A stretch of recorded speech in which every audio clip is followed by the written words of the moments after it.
একদম আলহামদুলিল্লাহ ভালোই হয়েছে, তবে ইংলিশ একটু হার্ড করছে আর কি। আর বাংলা জিকে থেকে ভালোই আসছে। দীর্ঘ এক দশক পর আবারও সরাসরি ভর্তি পরীক্ষার মাধ্যমে ফিরে এলো জাতীয় বিশ্ববিদ্যালয়ের ঐতিহ্যবাহী ভর্তি মৌসুম। এতে সারা দেশে অংশগ্রহণ করে প্রায় ৫.৫ লক্ষ শিক্ষার্থী। ২০২৪-২৫ শিক্ষাবর্ষের স্নাতক ভর্তি পরীক্ষায় নোয়াখালী সরকারি কলেজ ক্যাম্পাসে ছিল উৎসবমুখর পরিবেশ। শনিবার সকাল ১১টায় শুরু হয় দীর্ঘ প্রত্যাশিত এই পরীক্ষা। সকাল থেকেই জমজমাট হয়ে ওঠে কলেজ চত্বর। পরীক্ষার্থী ও অভিভাবকদের চোখে ছিল স্বপ্ন আর টেনশনের মিশ্রণ। পরীক্ষা শেষে শিক্ষার্থীরা তাদের অনুভূতি শেয়ার করে। আলহামদুলিল্লাহ ভালো হয়েছে। এক্সপেকটেশন ছিল অনেক হার্ড হবে, কিন্তু ওইটার তুলনায় অনেক ভালোই হয়েছে। আমি ওই যে চৌমুহনী থেকে আসছি, নোয়াখালী চৌমুহনী। হ্যাঁ সন্তুষ্ট, আমি সন্তুষ্ট। আমি ভাবছিলাম অনেক হার্ড হবে। এই ফার্স্ট টাইম তো জাতীয় বিশ্ববিদ্যালয়তে ফার্স্ট টাইম নিচ্ছে পরীক্ষা, তো আমি ভাবছিলাম অনেক হার্ড হবে, কিন্তু সেই তুলনায় অনেক ভালো হয়েছে আলহামদুলিল্লাহ। জি আলহামদুলিল্লাহ ভালো। মোটামুটি এখানে আসার সময় একটু অসুবিধা হয়েছিল। কি ধরনের সমস্যার সম্মুখীন হয়েছিলেন? একটু জ্যাম পড়ছিল, তারপর এখানে পাশে অনেক ময়লা ছিল এই। হ্যাঁ একদম আলহামদুলিল্লাহ ভালোই হয়েছে, তবে ইংলিশ একটু হার্ড করছে আর কি। আর বাংলা জিকে থেকে ভালোই আসছে। আমি নোয়াখালীতে, বজরা আমার বাসা। কঠিন না, প্রশ্ন সহজে হয়েছে, একটু ইংলিশে একটু হার্ড হয়েছে আর কি, আরগুলো ঠিকই হয়েছে। আপনার পছন্দের সাবজেক্ট কি? ইকোনমিক্স। আমি কবিরহাট উপজেলা থেকে এখানে পরীক্ষা দিতে আসছি। একদম আলহামদুলিল্লাহ অনেক ভালো হয়েছে। আশার ফলাফল আসবে এটা আশা করছি। জি আলহামদুলিল্লাহ ভালো হয়েছে। প্রথমে একটু ভয় ছিল, পরে পরীক্ষার প্রশ্ন থেকে অনেকটা ভালো লাগছে। 2014 সালে সম্ভবত এই পরীক্ষাটা হয়েছিল, আর এখন আসি 25 সালে। তা আমরা ভয়ে ছিলাম যে আসলে পরীক্ষাটা কেমন হবে, কিন্তু প্রশ্ন থেকে আলহামদুলিল্লাহ অনেক ভালো হয়েছে, পরীক্ষা ভালো লাগছে।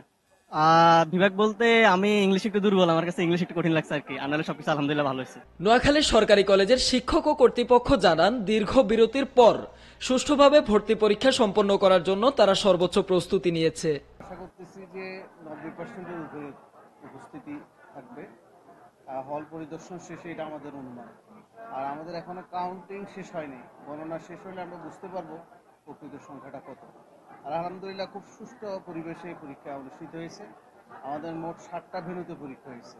এর মধ্যে ক্যাম্পাস, আমাদের নিজস্ব ক্যাম্পাসে 2600, আর এর বাইরে আরো 2000, আরো 6টা কেন্দ্রে আমাদের পরীক্ষা হয়েছে। সবাই মোটামুটি ভালো রিপোর্ট করছে। আমাদের জাতীয় বিশ্ববিদ্যালয়ের টিম ছিল, ওনারাও দেখে আসছেন কেন্দ্রগুলো, কোনো ধরনের সমস্যা হয়নি। পরীক্ষার্থীদের সুবিধার্থে বিভিন্ন ছাত্র রাজনৈতিক সংগঠন, স্বেচ্ছাসেবী সংস্থা এবং প্রশাসনিক দল এগিয়ে এসেছে।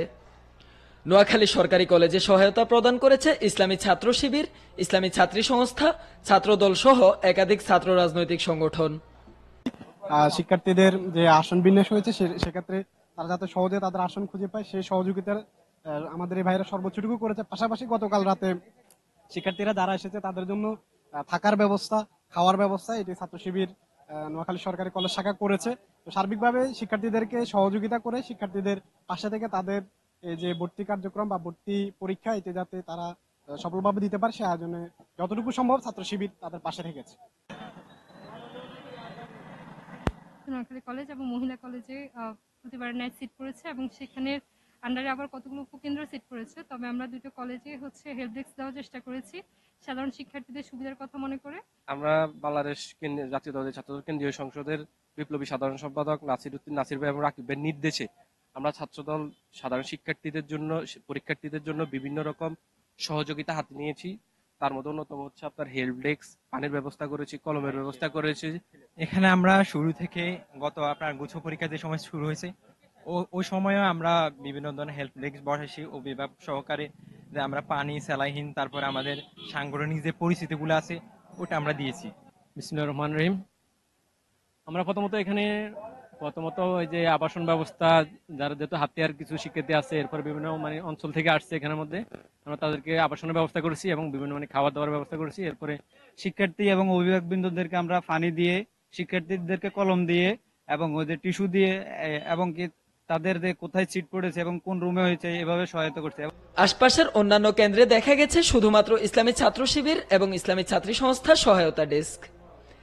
পাশাপাশি 1977 সালের 6 ফেব্রুয়ারি থেকে বাংলা ইসলামী ছাত্র শিবির বাংলাদেশের আপামর সাধারণ ছাত্র জনতার কল্যাণের জন্য সকল কাজগুলো করে আসছে।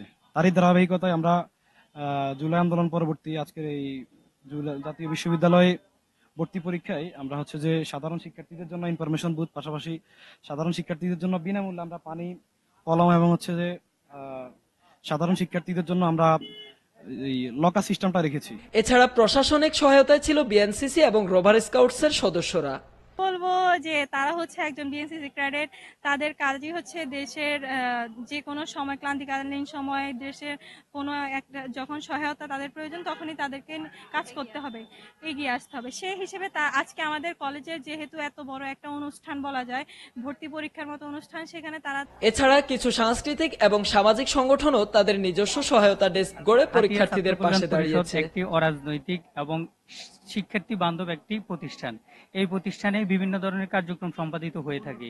তার মধ্যে শিক্ষার্থী এবং অভিভাবকবৃন্দদেরকে আমরা পানি দিয়ে, শিক্ষার্থীদেরকে কলম দিয়ে এবং ওদের টিস্যু দিয়ে এবং কি তাদের যে কোথায় সিট পড়েছে এবং কোন রুমে হয়েছে এভাবে সহায়তা করছে। এবং সুবর্ণচর স্টুডেন্ট অ্যাসোসিয়েশনের যেই প্রতিষ্ঠা লগ্ন থেকে নোয়াখালী সরকারি কলেজে নানাবিধ মানবিক, সামাজিক এবং শিক্ষার্থীদের স্বার্থ সংশ্লিষ্ট বিষয়গুলি নিয়ে কাজ করে।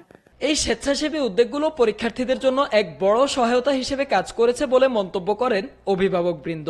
দীর্ঘ 10 বছর পর জাতীয় বিশ্ববিদ্যালয়ের সরাসরি ভর্তি পরীক্ষা শিক্ষার্থীদের জন্য এক নতুন সম্ভাবনার সূচনা। নোয়াখালী কলেজ সহ দেশের নানা কেন্দ্রে ফিরে এসেছে সেই প্রাণচঞ্চল ভর্তি মৌসুমের চিরচেনা দৃশ্য। আজকের এই দিন অনেকের জীবনে হয়ে উঠল স্মরণীয় এক অধ্যায়। মেহেদী হাসান বাপ্পি, MBS TV।